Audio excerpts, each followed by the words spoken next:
Hi, I'm Kath, and this is a series of conversations about things that I think are really important with a bunch of people that I'm inspired by, and I hope you enjoy them as much as I enjoyed having them.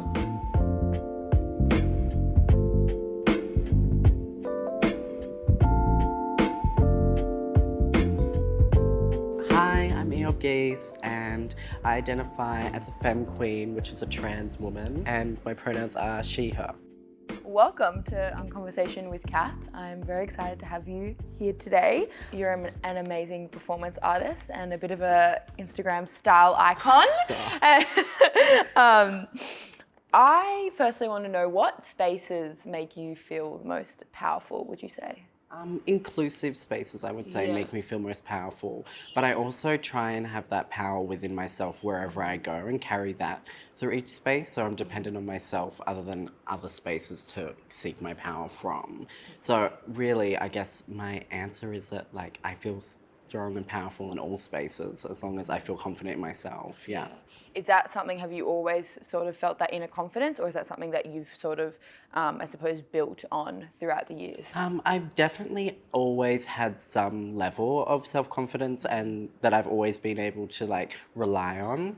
But I would say definitely that it's started from since my transition, since then, that's when I've fully started to really be able to see and seek and captivate and use my power and my confidence. Yeah, so it's definitely grown exponentially since, being honest with myself and the people around me about who I really am. Yeah.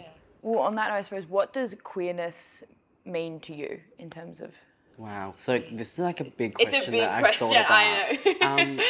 No pressure. No, yeah. Queerness to me would be, it's just the power to be yourself and to be comfortable and to be who you are without worrying about what other people think about you, and to be able to carry that throughout the world. And it's just something that's inside you. Yeah, that you have to unlock. It's such an interesting question, like you're saying, because it's something that, you just are, but then... To be able to describe it is so hard because it's something that is all-encompassing and it doesn't have one set feeling, and sometimes it's really great to be queer and then sometimes you feel really self-conscious about being queer, depending on, again, the spaces that you're in and who you're interacting with and how open they are to queerness and to their own queerness as well. Yeah, totally. So I think it's something that is a challenge, but it's something that you rise to as well. Yeah, it's something. Yeah, that's such a good point. It's something that it can be, quite challenging, but then so powerful. Speaking of, queerness and gender, what are your feelings towards femininity and masculinity, and how do those expressions make you feel as a woman? Yeah. So I was thinking about this question. I was really thinking, as a trans woman, I sit strictly on this balance of both femininity and masculinity, and I think that balance is what I find so interesting and so beautiful and so powerful, is that we have trans women, we aren't necessarily, not all trans women are trying to live a cis woman life, and a lot of us do, a lot of femme queens as well, the way we identify is in our balance of masculinity and femininity. I know a lot of people will look at me and think that I am only expressing femininity, but just because you can't see the masculinity side of me, it doesn't mean that I'm not embracing that and it's not powerful. So the expression is so key to be able to have that balance, and that I walk through the world being a perfect balance of, I keep saying balance, but it is. No, it's this balance of femininity and masculinity and all of the things of how I was raised and how my ethnicity affects me, and all these different things come into the way I perform gender that everyone does. And that expression of gender is all a culmination of the context that I'm in. So I totally feel that it's just I love the balance that I have, and that's how I view masculinity and femininity, as it's a balance in everybody. Some people have more masculinity in them, some people have more femininity in them, and I definitely think I lean more towards the feminine side, but I definitely embrace and love the masculinity in me as well. Yeah, which is, so beautiful. I think that yeah, you put it in such a good way. It's like balancing both those energy systems. And sometimes you might feel more on the other, but I think it's just being a fully formed like human as well. It's being able to embrace both of those energies, if that I say energy. It's like energy, essence, spirit. Like I'm very like I'm trying to like dumb it down for like, you know, like there's people watching that don't necessarily understand balance and like how fluid gender is and how we can move from, you know, different expressions and different gender roles and things like that, and it's okay. Some days you can be more masculine. Some days, I know yesterday I was like out and about in my trackies and like I hadn't shaved and I was just like living my dream, didn't have a wig on, and you know, I was like, this is who I am today. But you know, it changes every day and it changes with everybody, but it's just your ability to accept and view and see that and be that. And I think it's so important that we talk about that more, because I feel like society tells us we have to pick a box and like stay in it, and you know what I mean, when really it's not. It's about, which is going back to, I think, to the first question of like, it's a feeling of confidence and queerness which is inside that we all kind of have but we don't embrace, because human beings are multifaceted beings, and the problem is that we live in a society that relies on constructs of sex and gender, and people often have them as one construct, but they're actually two separate ones that you can move in and out of. And once people understand that we are like in a society that is completely controlled by constructs, and the two, like, you don't understand it until you live it, I guess. But as a trans woman and a trans woman of colour, I am living in an intersection of both race and gender and, you know, socioeconomic status and different things like that. And so when you are intersectionality itself is a being, you understand the society that you're around a lot more, because you are more than just one box. Like, I am several boxes in one, you know what I mean? Absolutely, yeah. So once people understand that and understand the system that we're in and understand where society has placed them and let them, then they can realize that you don't actually have to stay where you've been placed. You are a very talented and skilled performance artist. How does your identity as a trans woman of colour inform your art and storytelling, or does it?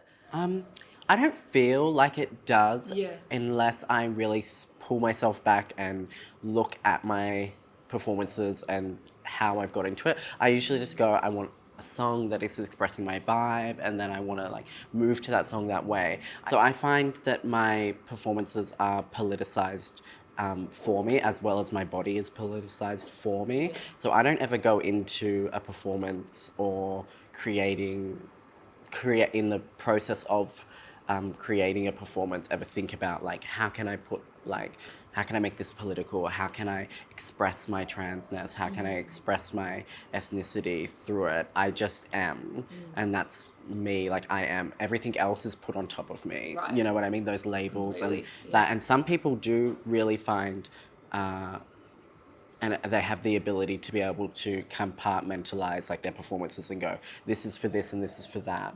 But for me, I just allow my body and my existence to be the political statement. You know what I mean? And like your shirt says, my body is not a political playground. And that's literally how I feel when I perform, when I walk out in the world. It's not actually for you to like, for people to project. I allow people to project onto the performance and take away what they want. And if you want to take away that that's, you know, such a powerful thing for trans women, such a powerful thing for people of colour, then you're more than welcome to do that. But like, that's not what I'm putting it out for. I'm just putting it out to honestly have a fun ass time and like shake it, because I love attention. Like, I'm like, I'm just here for attention. What made you like when did you start performance art, and what sparked your interest in that? So I was working at a venue that shall not be named, and they had like these little drag gigs on Sunday nights that you just go up and do, and they throw fake money at you and you get drinks at the bar. And so like I had a couple Sundays off, and my gays were like, we have to do it, like you have to do it. So I was like, yeah, fuck it, I'm gonna do it. I put on some foundation, some eyeshadow, tried to do lashes, didn't work, and I was like, I'm femme cunt anyway, so whatever. And then I just did it, and I loved it, and it was just like, I just lip synced to Beyonce, which is literally all my performances. And I just like fell in love with being able to captivate the audience, and again, seeking attention as always. As a middle child, I never got enough. So A middle child as well. yeah, come through. And it's just like always been a hobby, and it's always been fun. And I always said that I'd do it until like it became work. Yeah. And slowly but surely it has started to become work. And so, and also I wasn't identifying as a trans woman then. I was still like a butch queen, which is like a gay man. And I wasn't sure like where I was, but it was my place that I could express my femininity. Now that I am out and proud as a trans woman, I don't necessarily feel the need to express my femininity in that way anymore because I don't need the escape. I have it and it's my reality. Like I can express my femininity 24/7 and be like all woman all the time. And I don't need to be on a stage and to be given a slot and a time by somebody else and being told that that's when I can be me. Totally. You know what I mean? It's not back to what we were saying at the beginning. It's like whatever's lighting your soul up. Yeah, in the exactly. Moment, and just go with it. Yeah. Which I think is really important because I don't think humans do that enough. Of just being like, yes, no, I want to do this. I don't want to do this. Yeah, and it's okay to not. It's okay to change as well. And that's what, again, in society, we have this real anti to change. And, like, if you're doing something, you have to do it all the time. Like, you know what I mean? Yeah, and you it's pick like, and you stay. Yeah, you pick and you stay. And it's like, I don't want to do that no more. If you could change one thing about this world, what would it be? Oh, I would just make people aware. I thought about this question, and I was like, maybe this, maybe that, world peace. And then I was like, I would just make everybody aware of the structures that we all sit in and to be aware of how society works and that it is just a societal structure. There are no actual rules.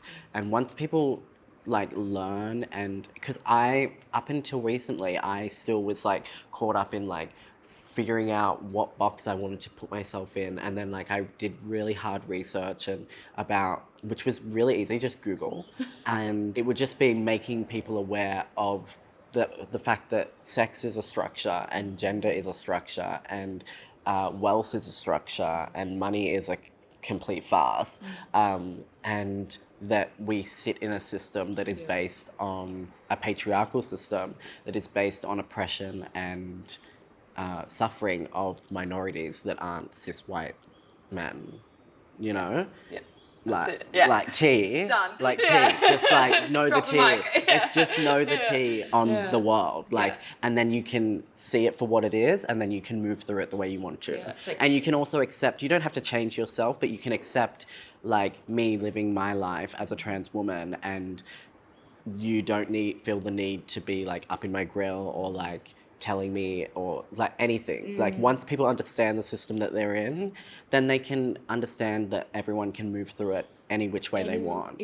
And just because it's not the way you move through it doesn't mean it's the way, doesn't mean it's wrong, or, nothing about it. We're all just trying to survive. We're just souls in bodies expressing that, which is that are trapped in a patriarchal society. Absolutely, critically thinking, critically, and consciously living. Critically thinking and consciously living. Yeah, perfect. Perfect way to succinct what I was saying.